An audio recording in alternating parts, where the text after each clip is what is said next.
والے کپڑے کو پھٹ جانے کے بعد کوڑی پہ نہیں، کوئی زمین پہ بھی گرانا گوارا کرے گا؟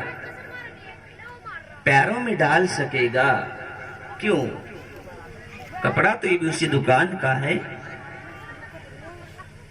کپڑا تو یہ بھی اسی تھان کا ہے، مگر یہ وہ خوش نصیب کپڑا ہے جو ایک مدت تک خدائے پاک کی پاک کتاب سے منسوب رہا ہے۔ اللہ تبارک و تعالیٰ نے اس کپڑے کو ہی پاکی و طہارت عطا کر دی کہ پھٹ جانے کے بعد قرآن عظیم کے ساتھ دفن تو کیا جا سکتا ہے، دنیا کی گندی کوڑی پہ نہیں ڈالا جا سکتا۔ او میرے پیارو، جب تم قرآن والے کپڑے کو دنیا کی گندی کوڑی پہ نہیں ڈال سکتے تو اللہ قرآن عظیم والوں کو، اللہ رسول اللہ والوں کو جہنم کی گندی کوڑی میں کیسے ڈال دے گا؟ اتنا عظیم مقام اللہ تبارک و تعالیٰ نے آپ حضرات کو عطا فرما دیا۔ اللہ تبارک و تعالیٰ ہمارے اس بیٹھنے کو مقبول فرمائے۔ آمین۔ بہرحال آپ حضرات نے صبح سے لے کے اب تک اس پروگرام کو سماعت فرمایا، بچوں کے مکالمات، نعتیں، نظمیں، اس پروگرام کو سنا اور سننے کے بعد یہ اندازہ لگا لیا کہ آپ حضرات کے بچوں کے اندر جوہر علم پیدا کرنے کے لیے اساتذہ کرام کی کیا کیا محنتیں ہیں، کیا کیا کاوشیں ہیں، یہ سب کچھ اندازہ لگا لیا۔ اکابر علماء کرام کی تقریریں بھی سماعت فرمائیں۔ اب کسی مزید پیون قاری کی ضرورت نہیں، میں نے تمام باتوں کو ملحوظ رکھتے ہوئے قرآن عظیم کی ایک آیت اور نبی علیہ السلام کی ایک حدیث پڑھی۔ آیت میں اللہ تبارک و تعالی ساری دنیا کے انسانوں کو مخاطب کر کے فرماتے ہیں کہ اے دنیا کے انسانوں، تم نے اپنی زندگی کو اب تک اس راہ پہ گزارا تو گزارا، تم نے اپنی زندگی گزارنے کے لیے اب تک جو راہ منتخب کی تو کی، تم جس ڈگر پہ چلے تو چلے، لیکن اب کان کھول کے سن لو، اب تمہاری زندگی کی فلاح اور آخرت کی نجات اگر کسی راہ کے چلنے میں ہے تو وہ راہ صرف راہ مصطفیٰ ہے۔ اگر تم کسی منزل مقصود کو پہنچ سکتے ہو تو اس منزل تک پہنچنے کے لیے صرف اور صرف سنت مصطفیٰ ہے، اس لیے کہ ہم نے اپنا نبی کو تمہارے لیے بہترین نمونہ بنا کر بھیجا ہے۔ یہی وجہ ہے کہ جو حالات ماں کی گود سے لے کے قبر کی آغوش تک ملکوں پہ، قوموں پہ، افرادوں پہ، انسانوں پہ آتے ہیں یا آ رہے ہیں یا قیامت تک آئیں گے، وہ سارے کے سارے حالات اللہ تبارک و تعالیٰ نے تنہا جناب محمد رسول اللہ صلی اللہ علیہ وسلم کی ذات پہ تعریف فرما دی، تاکہ نبی کی امت کو جب جہاں جس وقت جس نمونے کی ضرورت پڑے وہ عمل، وہ نمونہ میرے مصطفیٰ کی زندگی میں مل جائے، کہیں اور نہ جانا پڑے، اس سے بھیک نہ مانگنی پڑے، بلکہ میرے مصطفیٰ کی زندگی میں مل جائے۔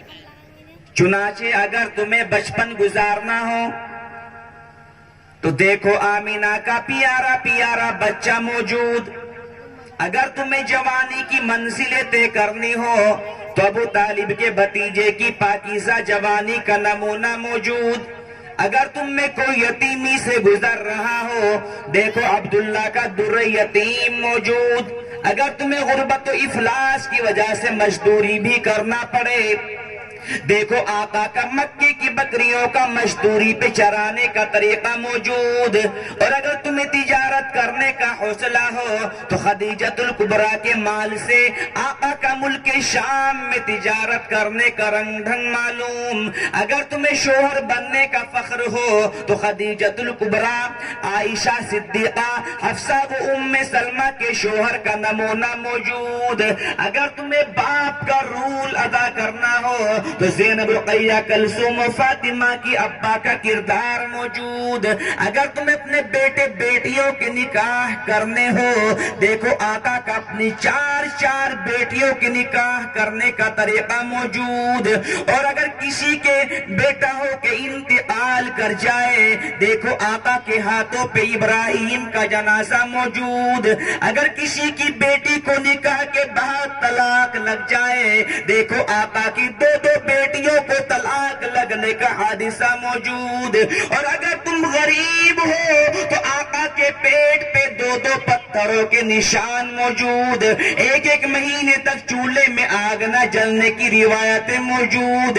اور اگر تم امیر ہو تو آقا کے گھر میں ہیرے جواہرات کے ڈھیر موجود۔ اور اگر تمہیں ظلم و ستم کا نشانہ بنایا جائے، دیکھو آقا کی راہوں میں کانٹوں کا بچھانا موجود، چھتوں سے کوڑے کا ڈالنا موجود، سامنے سے گالی و تالیوں کی گونج موجود۔